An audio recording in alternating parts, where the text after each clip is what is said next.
All right, mama, you've hit 35 weeks. Congratulations. Now, with congratulations out the way, let's cut to the fluff. Everybody tells you the basics right now. Things like the baby's size is about the size of a melon. Watch out for swelling. Practice patience. Yeah, we get it. But here's the truth. There's some things happening in your body at 35 weeks that your doctor probably isn't telling you. And honestly, they can make or break how you feel walking into birth.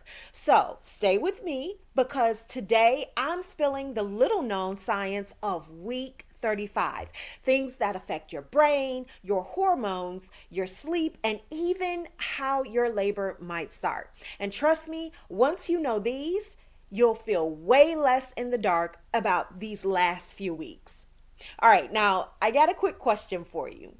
Did you know that your body might already be releasing a hormone at 35 weeks that's been named the natural epidural? Yep, it's real. And by the end of this episode, I'm going to tell you how to work with it to make your birth smoother. But first, let's talk about weird shifts happening inside you right now that no one really warns you about. All right, first up is the fact that your brain is rewiring. Yes, literally. Research shows that during late pregnancy, your gray matter actually shrinks in certain areas. Not because you're losing brain power, but because your brain is rewiring itself to focus on bonding and protecting your baby. That pregnancy brain fog that you're feeling, well, it's your brain's way of clearing space to prioritize what really matters. All right, now let's talk about your uterus. Your uterus is building a communication system. Yep, at 35 weeks, your uterus has extra oxytocin receptors forming every single day. That means that your body is getting more sensitive to the hormone that triggers contractions. Translation: the stage is being set for spontaneous labor. You're not broken, your body's just in prep mode. All right, now let's turn our attention towards sleep. Sleep isn't just disrupted by baby kicks. Studies show that your circadian rhythm actually shifts in late pregnancy. Melatonin, the sleep hormone, rises at night and it actually works with oxytocin to start labor. So when you can't sleep at 2 a.m., that's partly your body training for those middle of the night feeds and possibly even priming for labor. Okay, now let's pivot through some overlooked symptoms that actually mean something. First up, carpal tunnel syndrome in pregnancy. I know, it's weird, right? I was really shocked by this when I first learned about it as well. But the key here is knowing that swelling can actually happen in late pregnancy and it can compress nerves in your wrists, causing numbness or tingling in your hands. If you feel that, then you can try this hack here. Simply shake your wrist, keep your hands elevated at night, or you can even try using a splint. The good news is if it started during your late pregnancy stage, it will likely disappear after birth. So hang in there, mama. All right, now let's talk about vision changes. Yes, blurry vision or dry eyes aren't random. They're linked to your hormone shifts and increase of fluid. So now here's a hack. You can use lubricating eye drops and try wearing sunglasses outside. Now, I say that, but at the same time, if you notice that your blurred vision also is accompanied with headaches or swelling, then I want you to reach out to your provider as soon as possible.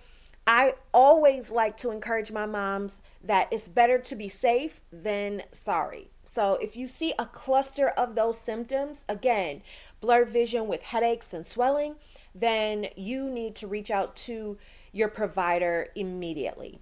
Okay, so next up is vivid dreams. Now, we've talked about this in previous episodes, but in case you're new here, I want to circle back and touch on it because with your hormone shifts late in pregnancy, you may really start to see an uptick in those vivid dreams.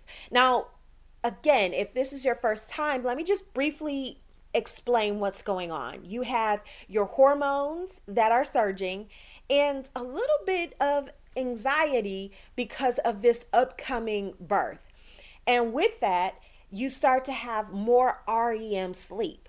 So, a lot of moms actually report dreaming about their labor or even breastfeeding before the baby arrives.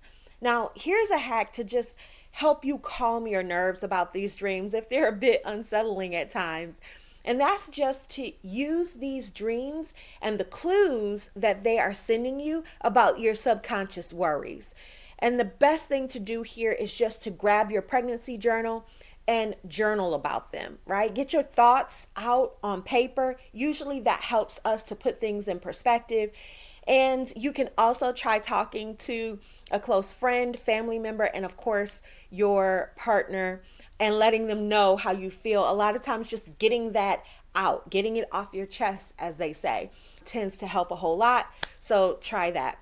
Now, I also want to touch a bit on increased vaginal discharge.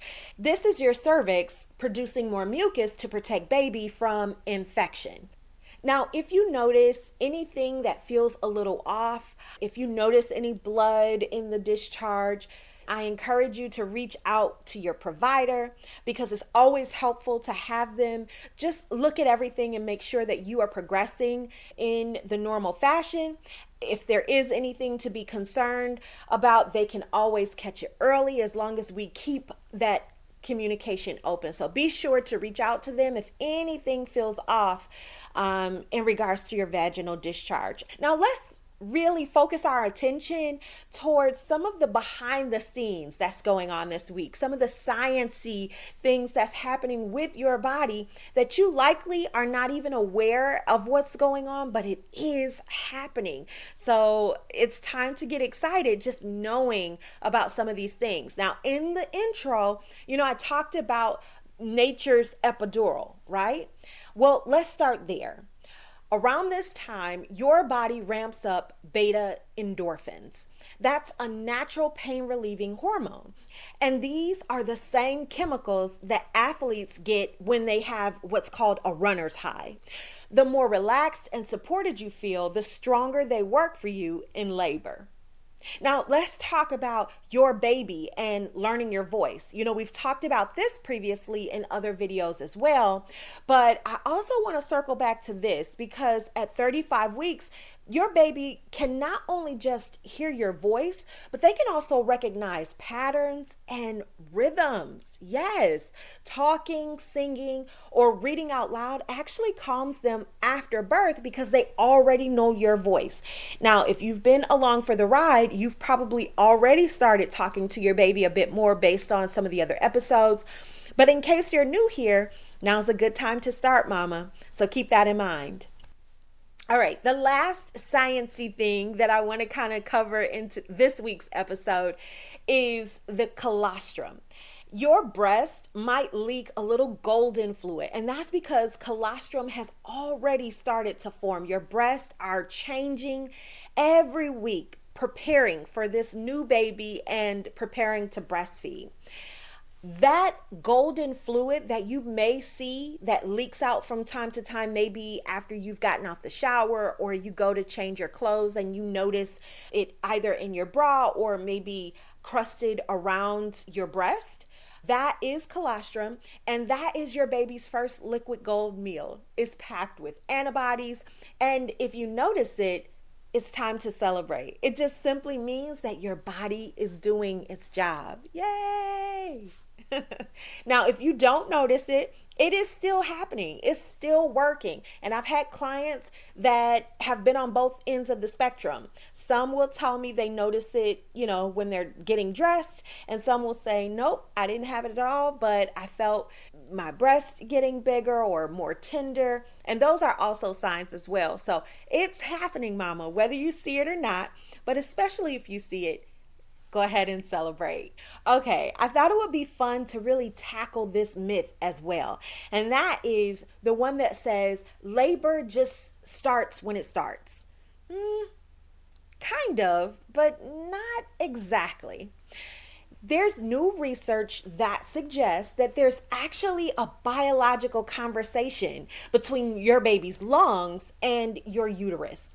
Once your baby's lungs are mature enough, they release a protein in your amniotic fluid that signals to your body and says, okay, I'm ready, let's do this. So, if you've been worrying that your body won't know what to do, trust me, it's a team effort. And there's a lot going on behind the scenes, but your body is truly working to serve you. So, just keep that in mind. All right, now you know me. I like to add in some practical things that you can do to just get you ready in the mindset and to help you start preparing for the birth that you want. First off, I want you to practice open mouth, open pelvis. Studies show that keeping your jaw relaxed can actually help your pelvic floor relax during labor. We do a deep dive on the connection between this inside a Bump to Bundle Blueprint and how to really leverage this to have a smoother birth. I want you to start practice inhaling with an open jaw. You can even try it now.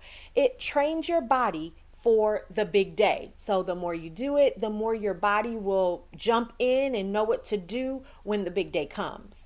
All right, now let's talk about balance over strength. Now, gentle movements like cat-cow stretches, pelvic tilts, and sitting on a birth ball can really help to align your pelvis and encourage your baby to get into the optimal birth position. So keep those positions in mind and practice them often. All right, now, if you've been following along week by week, you know that one of the things that I really hammer is hydration. It is so important, and that's because dehydration is a major trigger for Braxton Hicks. Aim for steady sipping instead of chugging, because I know it's a lot. You got a lot going on in your tummy, so chugging it down may not necessarily work for you, but steady sipping instead of chugging should help you in that area, as well as adding electrolytes, especially if you're noticing a lot of tightening in your belly. So here's the deal. 35 weeks isn't just about counting down the days. It's about using this window wisely. Your body is rewiring, your hormones are prepping, and your baby is literally helping to trigger labor. The more you understand what's happening, the calmer and more confident you'll feel. Now, if you enjoyed this episode and you want to dive deeper, you really want to feel confident and prepared for your birth, then I want you to check out Bump to Bundle Blueprint. It gives you insider knowledge and tools that most moms just don't get until it's too late. I walk you through birth prep, pain coping strategies, and postpartum so that you're not figuring it out under pressure. Just check the link below and grab your spot. Don't wait until labor to learn, because mama, the prep you're doing right now is what sets you up for the birth that you want. Now, I want you to drop a comment and tell me, what's been your most unexpected and weirdest symptom at 35 weeks? I read all of the comments, so join me below and let's have a quick chat. I'll see you in the next episode.